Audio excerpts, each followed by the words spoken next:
Okay, abusia be ma kwa ba sonko so edeba POG Media so abusia yembonwura yensemu no ken Ofori Atta sisi ana de baby ken Ofori Atta owo bia no CCTV cameras edinachi a abusia enye asanketo akra na inside bi a owo South Africa omo president no office no HS audience bi ababe to da CCTV camera no a capture Ken Ofori Atta in South Africa president a friend no Ramaphosa ewo airport a omo airco South Africa president no ne residence a ebusia enye asam keto akra nti isi ano Ken Ofori Atta no ontumi entna baby faako oko Namibia na wako South Africa na baby a echese ontumi entna baby faako yensa momremo yenko na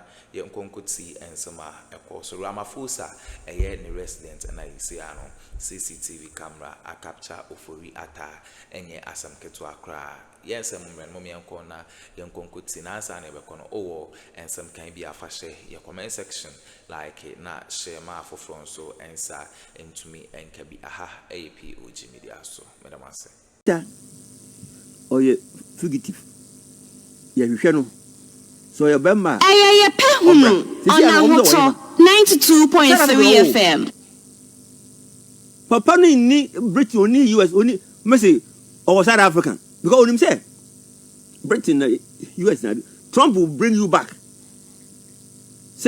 So American, I tell you, Trump will make sure that this man is brought back. Yes. But it's not late to report him to Trump too. Trump can look for him for us. The man is not in the man is not in US. I'm telling you. Britain South African I'm so he has very good rapport. Oh, let's say we are on the ground. We also have our own feelings. We have rapport with Ramaphosa. I'm telling you. On a hotel 92.3 FM. So a safe haven for him. They say this move go US and Europe. They will bring him back. So why he has gone to hide? Some medical look at how it was written. The person who signed. Look at that. Who signed? We hear them say, what kind of excuse duty? Permission to stay away from Ghana indefinitely? How? Indefinitely.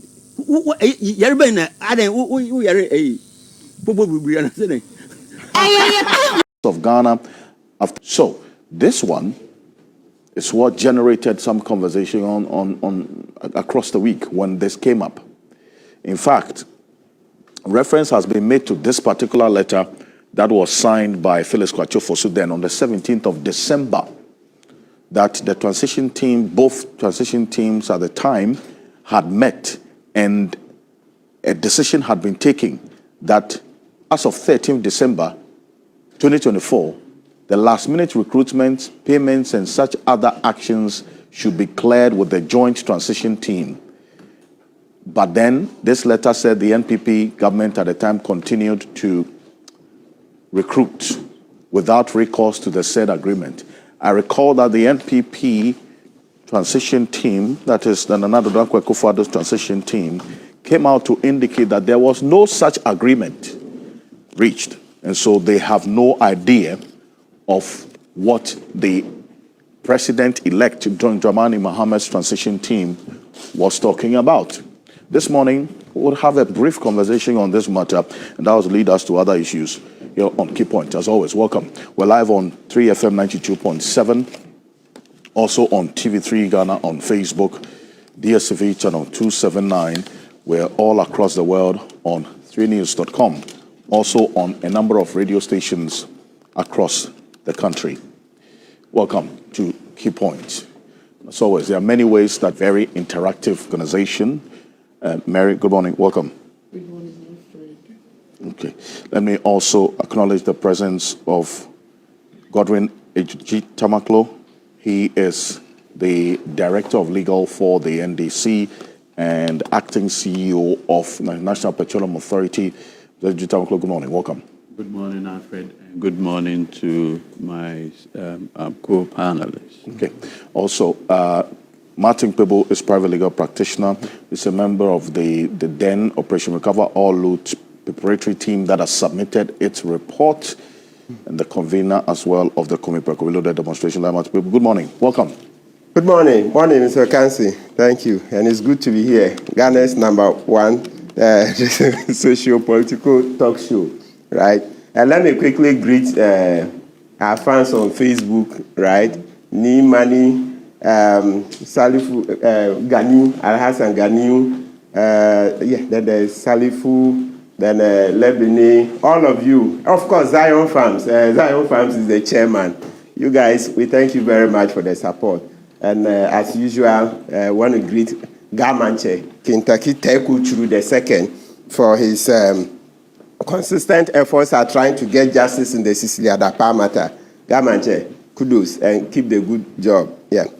I'll say Adeyo Ajimambedu II Domahini, the chief who would always wade in when necessary. Okay. He spoke when people were quiet, and that is the beauty of his courage. Domahini, please continue. And finally, but not the least, Yasantua Sofa Akuffo. Thank you very much. Sofa Akuffo says she wants very serious constitutional reforms, that the judiciary should be made far more independent. The president should not have the powers to appoint Supreme Court judges willy-nilly. Thank you very much. I appreciate you. Thank you as always. And then also Oliver Baka-Vomawo, who's a private legal practitioner and the convener for the Democracy Hub, is also going to be joining us in a bit. And as we go on, as I indicated to you, a number of persons will be joining us for topic-specific issues that we're talking about this morning. But let's start off with this directive that came through from the Chief of Staff that I referenced not too long ago, asking that recruitments that were done after 7 December be revoked. We see reference made to what happened in 2017 as well, when you lost power, when something similar happened, and then we're circled back and then seeing the same thing happening again, this time in a different form.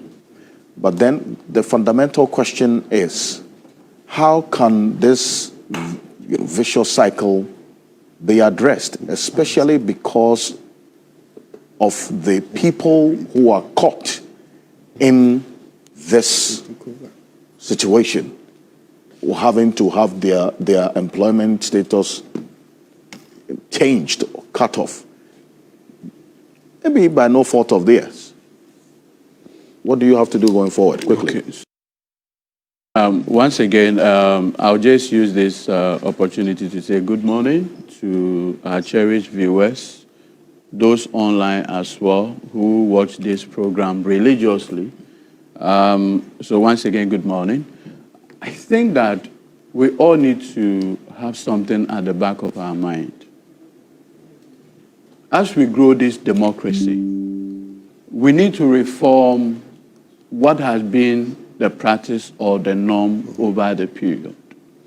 One way to do that is through legislation. Until late 2012 thereabout, we didn't have a Transition Act. Yeah. I recall the transitional process in the year 2000. It was as though there was a coup d'etat. The year 2000. I mean, like, finally, Jerry Rawlings is gone. We have taken over. And it was extremely messy. The conversations that flowed subsequently resulted in the passage of the Transition Act, which eventually mandates that even handing over notes are prepared 6 months ahead of the election, among many other reforms. Joint transition scheme, among other things. So maybe we need to legislate and put it in the law that 3 months to an election, there shouldn't be major decisions taken. Yeah. Maybe by way of contracts, by way of employment or mass recruitment, among other things. We can legislate because that is where we all want to go. That is where we believe that the future should look like. We should be able to legislate. And I strongly believe that H.E. John Dramani Mahama has a legacy mandate to put a lot of these things into proper perspective. But you see, what surprises me usually is the concerns from our friends in the NPP. I don't know why they do this. Why exactly? Because it's either they consider themselves, excuse my language, better Ghanaians or first-class Ghanaians or whatever. Look, me, Edwiji, I was counsel for national service directors that were recruited late 2016.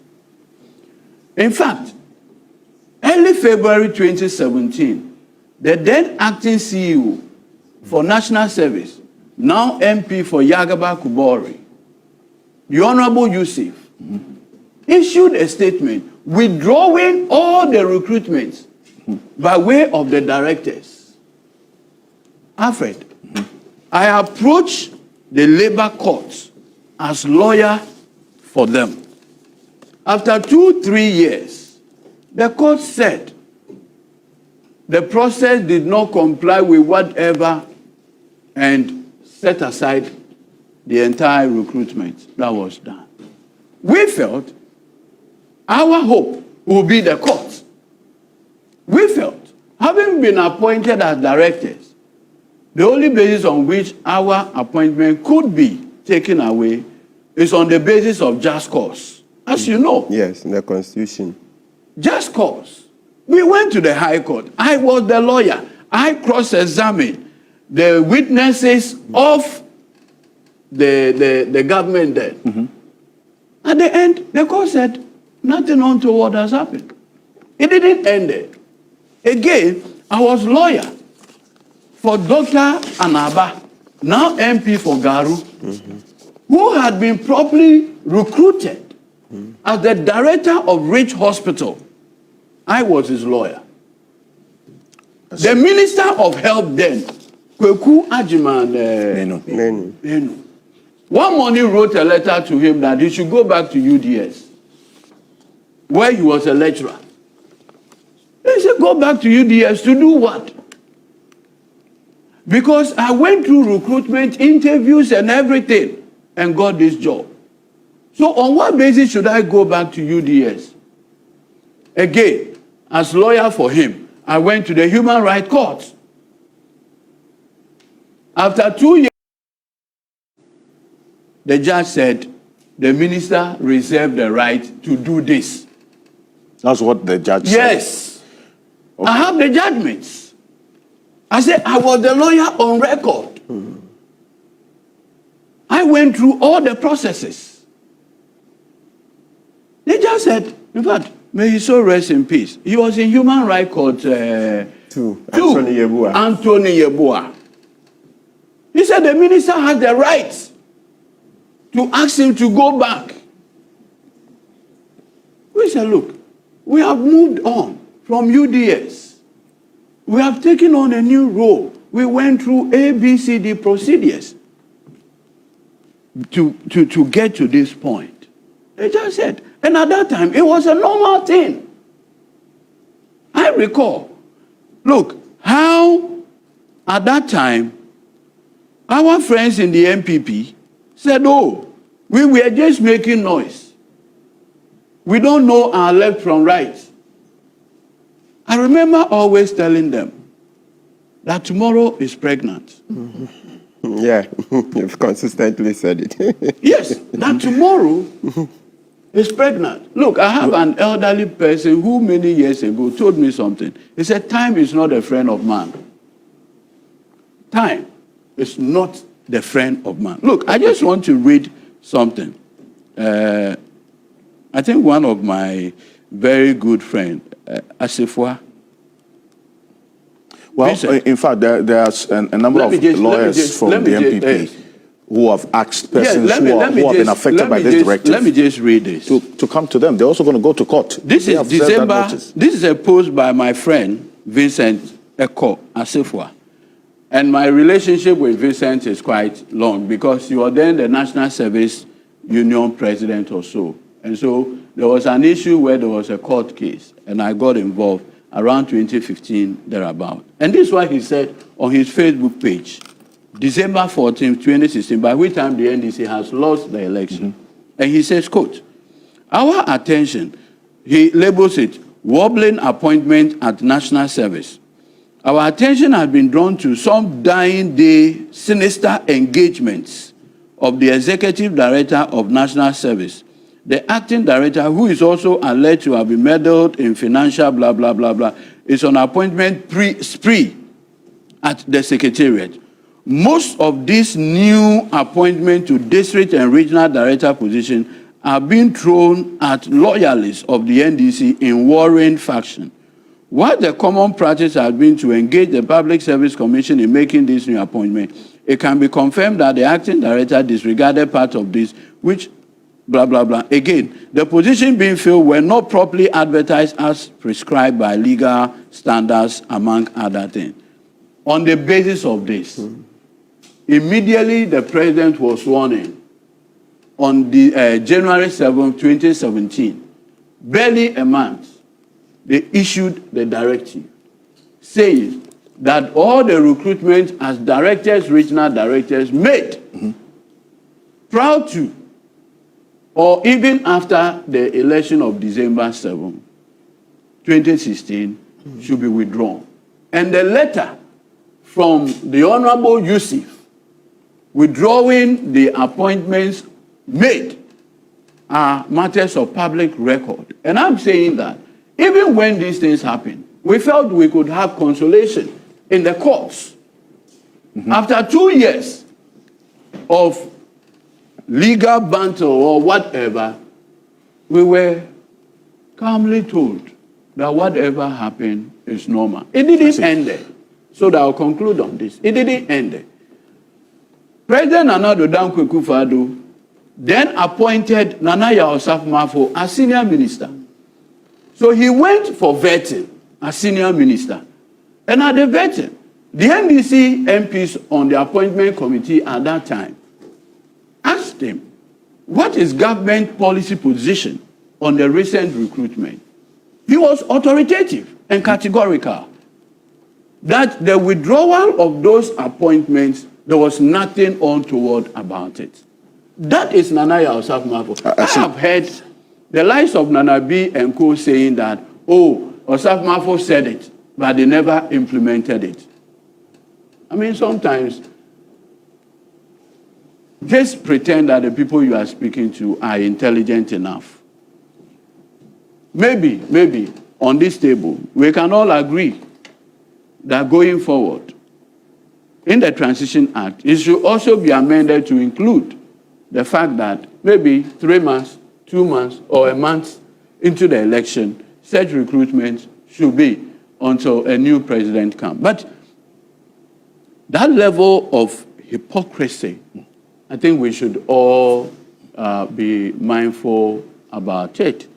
Look, I remember again the Shraj boss, Joseph Whittal. Yes. If you recall, President Mahama had just appointed him, but with Domelevo. With Domelevo. Look, I say this on record. NCC boss, the lady. Yes, I say this for the record. Josephine Akroma. I say this for the record. What happened was that when he was appointed, my own senior, Egbert Faber, was the lawyer for the plaintiff at the Supreme Court. At that time, our firm represented Joseph Whittal in the Supreme Court action. So it is not like these things were not challenged. They were. Whatever informed the decision subsequently to withdraw the suit, I don't know. But these matters were challenged. But that has been referenced that to the extent that these last-minute appointments by John Mahama at the time were not revoked by... No. It is not the case that they were not. There were challenges. They went to court. There were some that were challenged. But then, as you indicated, the suit was abandoned at some point. Why it was abandoned, I don't know. But the record will show that it was challenged. They stayed in office. Well, that's also... No, but you see, if you look at it carefully, it is those appointed to the constitutionally mandated bodies, the commissions. The commissions. The commissions. But those other agency appointments, they were all, in fact, messed up. Particularly those that were done immediately after H.E. John Dramani Mahama lost the 2016 election. And the matter is of public record. I say I represented some of the people. So today I hear suddenly our friend says, no, the rule should change. Why should the rule change? Is it because you are now in opposition? You see, we should all be careful. We are building a democracy. Today it is MPP, tomorrow it is NDC. So we can set the rule. In fact, the game is being played between the two of us. So we can set the rules. Okay, abusunya wene ensema ekoso ewo political highway so eye Ken Ofori Atta na CCTV camera a capture no Ramaphosa South African president ejese omonam airport omode kone resident ewo ehwa enye asem keto abusunya wene ensema ekoso ebeda masesa mo jepene kokoti sa audio we ede MI aha POG Media so ebeda masese